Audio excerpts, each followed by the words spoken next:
Bonjour frères et sœurs, vous allez bien? Je vous souhaite un bon dimanche.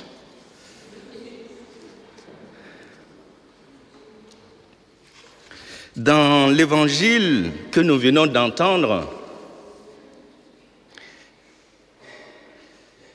il est dit que quelqu'un lui demanda « Seigneur, n'y a-t-il que peu de gens qui soient sauvés?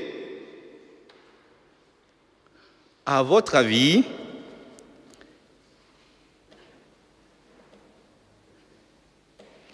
à quoi pensait cet homme? Quelle était la trame de fond qui le motivait quand il a posé cette question à Jésus? Ce qui est clair, c'est que nous ne saurons pas qui il est et nous ne saurons jamais qui il est. Est-ce nécessaire? Je ne pense pas. Parce que la préoccupation exprimée est une préoccupation qui est inscrite dans le cœur de tout homme.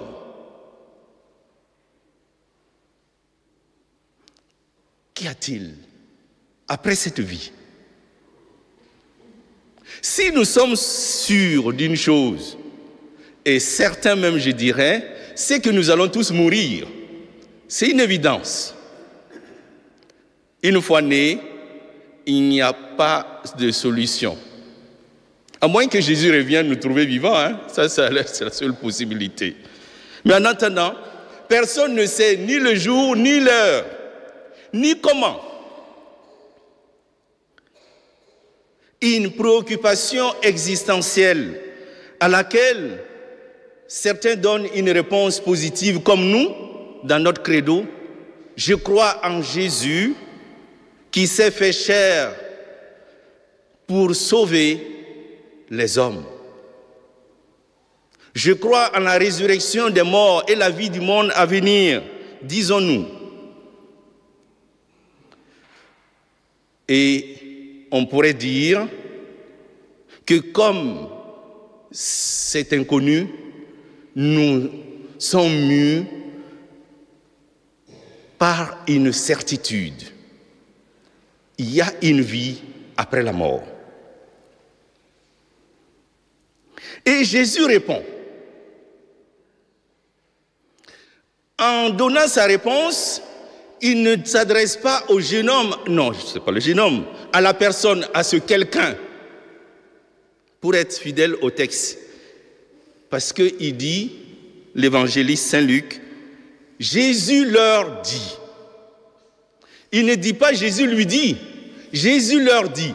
Donc la réponse donnée par Jésus s'adresse à ce quelqu'un, mais à tous les disciples et à ceux qui écoutaient Jésus. Et dans la réponse de Jésus, il y a une nuance très importante qui mérite attention. Le jeune homme est focus. Je ne sais pas pourquoi j'ai dit le jeune homme, peut-être que c'était un jeune homme, sur quelqu'un. Il est focus sur le nombre de personnes à être sauvées. Il n'y a-t-il que peu de gens? Il voudrait que Jésus quantifie ceux qui seront sauvés. Jésus ne quantifie pas. Et donc, ne tombe pas dans l'erreur de ceux qui pensent qu'il n'y aura que 144 000 à être sauvés. Je pense qu'il faut être un peu pour le penser. Parce que s'il n'y a que 144 000 sur les milliards d'hommes qui sont passés sur cette terre et qui passeront sur cette terre, nous sommes foutus. Ça veut dire que peut-être que le nombre est atteint depuis longtemps et comme dirait Paul, mangeons, buvons car demain nous mourrons. Mais ce n'est pas le cas. Il est venu pour que tous nous soyons sauvés. Et c'est la bonne nouvelle. Ce qui fait que, en préparant cette homélie, je me suis dit, je vais vous laisser simplement cette affirmation de Don Bosco au petit Dominique Savio, qui, préoccupé par son salut, pensait que être saint, c'est être dans son coin, ne parler à personne, et bon. Et Saint Dominique Savio, Don Bosco de lui dire, un chrétien triste est un triste chrétien. Un saint triste est un triste saint. Tous, nous avons été sanctifiés par notre baptême et nous sommes appelés à la joie, vivre pleinement, frères et sœurs. Savoir goûter à un bon whisky, savoir qu'il est bon. À un bon rôti, là, savoir qu'il est bon. Ça fait partie de la vie. Mais savoir aussi qu'une chose est un bon whisky, autre chose est, je dirais, les choses les plus élevées.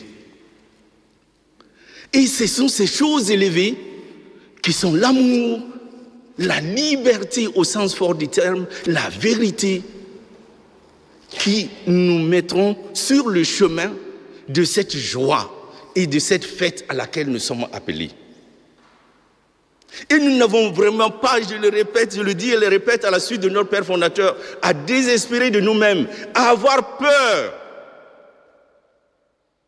Jean-Paul II le disait, n'ayez pas peur, n'ayons pas peur, nous avons été sauvés, prenons simplement le chemin. Et lui-même, dans sa grâce, nous donne de prendre le chemin. Nous le disons dans la préface des saints, quand tu couronnes leur mérite, tu couronnes tes propres dons. Autrement dit, nous-mêmes, nos mérites sont des dons de Dieu. Sont des dons de Dieu. Il nous reste quoi, frères et sœurs? D'accueillir. D'accueillir, de disposer nos cœurs à accueillir la grâce. Ce qui fait que la Sainte Église, dans le catéchisme de l'Église catholique, au numéro 1033, il est dit que l'enfer est une possibilité. L'enfer est une possibilité. Pourquoi? Parce que l'enfer, Jésus l'a dit qu'il y aura des pleurs et des grincements dedans, c'est celui qui choisirait de mettre sa liberté à dire non à Dieu. À ne pas demeurer dans l'amour qui se donne, qui se livre, et de dire je préfère autre chose. De s'attacher uniquement au bon whisky, de s'attacher simplement au bon rôti et de penser que ça suffit. Et de laisser de côté l'essentiel. Frères et sœurs, attachons-nous donc à ce comment. Jésus nous dit de prendre de prendre la voie étroite. La voie étroite. Scoyance parlait de l'autoroute de la mort. Ne prenons pas les autoroutes de la mort. Prenons le chemin étroit de la vie. Et ce chemin étroit, c'est le Christ lui-même. Qui se livre à nous dans l'Eucharistie, qui se livre à nous dans sa parole. Accueillons cette parole, communions pleinement et dans les dispositions requises pour qu'il soit notre force au quotidien pour prendre le chemin qui conduit à l'éternité. Ce comment-là, frères et sœurs, si vous êtes là ce matin, c'est parce que vous voulez l'incarner pleinement. Pour que nous ne soyons pas des chrétiens de surface, des chrétiens vernis, mais des chrétiens qui vivent à l'intérieur. Et vivre à l'intérieur, c'est demeurer dans la vérité de Jésus, dans son amour. Celui qui demeure dans mon amour, je demeure en lui et lui en moi, et dans le Père. Et donc, je vous laisserai tout simplement la parabole des 10 vierges. Les vierges sages et les vierges insensées. Les insensés n'avaient pas d'huile. Ils ont pris leur lampe, mais ils n'avaient pas d'huile en réserve. Et quand entre-temps, ils se sont assoupis. Sur ce chemin de la vie, nous pouvons nous assoupir tous, d'une manière ou d'une autre, face à une détresse, face à la maladie, face à une croix qui nous dépasse. Nous pouvons nous assoupir parce qu'il y a aussi ce désir des biens de ce monde qui peuvent nous fourvoyer quand ils sont mal placés. Mais ayons cette bonne philosophie des vierges sages en ayant en réserve l'huile de l'amour, l'huile de la justice, l'huile de la vérité. Et nous traverserons ce monde, quoi qu'il nous arrive, le cœur libre, joyeux, même au pied de la croix, mais d'une joie qui n'est pas une hilarité, une joie qui est une joie qui vient de Dieu. Parce qu'une paix intérieure.